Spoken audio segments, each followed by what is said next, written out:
What's up, everyone? Rickie here, Greenside, and a little bit of what a lot of people would look at as a tough situation, short-sided, bunker in front of you between the pins. So I'm going to show you that it's really all about technique. You can hit the shot with a lot of different lofts, but it's more, one, commitment, but how you set up and then trusting your technique and the delivery.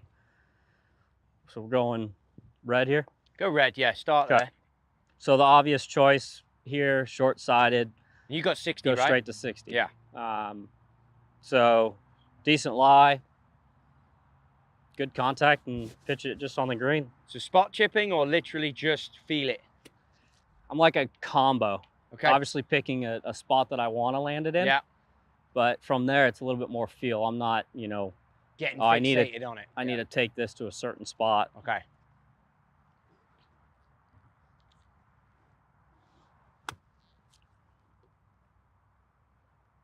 Just short, but I mean, not terrible. No, makeable. So you have here a 56 and a 50. Yeah. So we'll just hit the same shot. I mean, really, all I'm going to do is start to aim a touch further left, still open the face, and the handle might have to go down just a touch. But And why's the handle got to go down? to keep the face flat, if the handle's up, Okay. at least that's my visual cue. Yeah. And then ball position, I saw you had sort of middle on the first one. Do you move that if you want to change the height or not?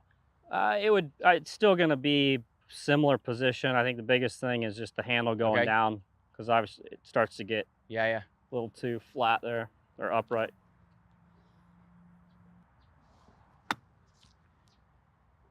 Good. So obviously here where we're at, it's quite grainy. Yep. You can see that. How do you guard against it when you're talking about lowering handle, you're manipulating the sole of these golf clubs? Yep. How are you guarding against sticking or trusting that club to come through? For me, a lot of it is kind of maintaining angles and not getting a lot of wrist action, or, kind of keeping things as simple as possible. Okay. But not to the point where you're thinking about no wrists or anything, you just flow. No, it's just, for me, feels a little bit more connected and more about the chest, turning and rotating through it. Okay.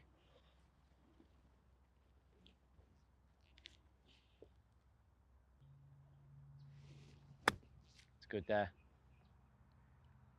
That's pretty special. Now, people would look at that display there and they think, well, the 60s obviously are the two close ones, and that's a good sort of imagery to get the idea that you can use anything. When it comes to this white flag with a bit more space, easier, tougher, more speed, less speed, draw one, fade one, does that ever come in? And then the technology and the ball, does that ever help you with a visual there? Yeah, what's fun with picks for me, like on greens, is you can hit different shots and see how the ball reacts. One, if you're trying to hit it pretty straight on, or kind of whether it's cut and hold it with wind or against a slope. I think, as you get some more green over a bunker, it becomes easier. You got some more room for error, and you don't have to be so perfect. But yeah, not that I'd be picking to hit 56 and 52 in these situations, but sometimes it's fun to kind of in a practice challenge scenario, yourself, and really see, where your technique is at. Yep. We can do it again here.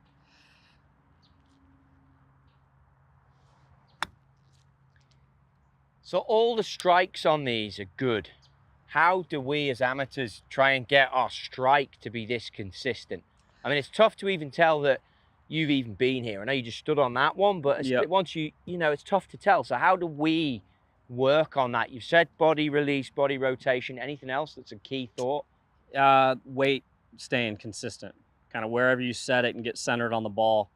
No movement as far as transfer of weight. Okay. How much percentage-wise? Are we talking like 90-10 or? I would say I'm like 70-30. Okay. And does that change with the shot? It will, especially if you get, a little bit on a downslope. Obviously, be a lot more forward. Upslope, maybe closer to 50-50, because, you're not wanting to lean into the slope. Sure. But a flat lie, I'm saying, 70-30 is where I'm at. Okay.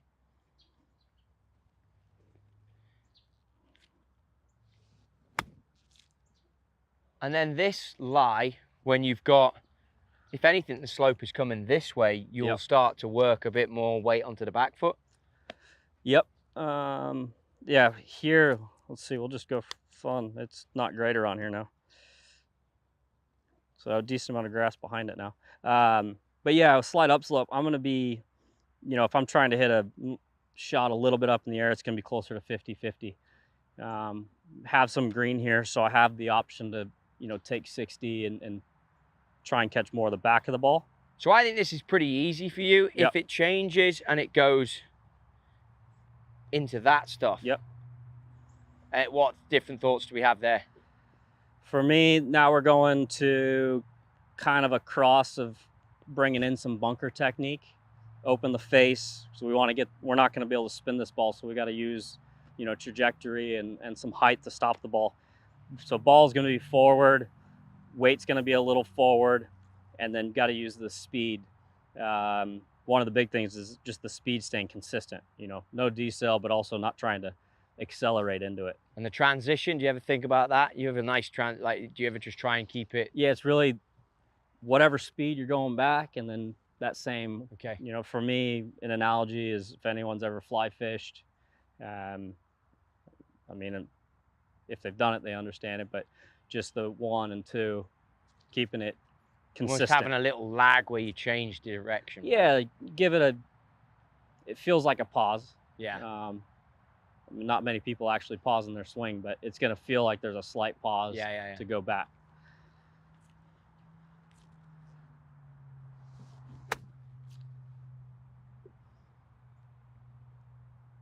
Not bad. All right. And then the short-sided one? Yeah. If you're ever lost on your pitch, you're chipping, like, how do you find it again? Because everything is about the consistency of the low point here. That's what I see. And, like, obviously I changed the lie, that changes a bit. But how do we find it if we're lost in that area? What would be a good? I mean, if there's not a instructor or someone to look at it and help you with it, a lot of times, literally, you have to just go out and put reps in and just put the time in. And I think being able to go between different clubs and go in different situations, it may start with hitting just some basic pitch shots, just to kind of get some kind of singular reps in, but then go and move around and kind of challenge yourself, because sitting in one area in the flat or same lie, you can get good at that pretty quickly. But kind of going from that and being able to adapt with ball above your feet, below, down slope, makes it fun. Treat us to one here then.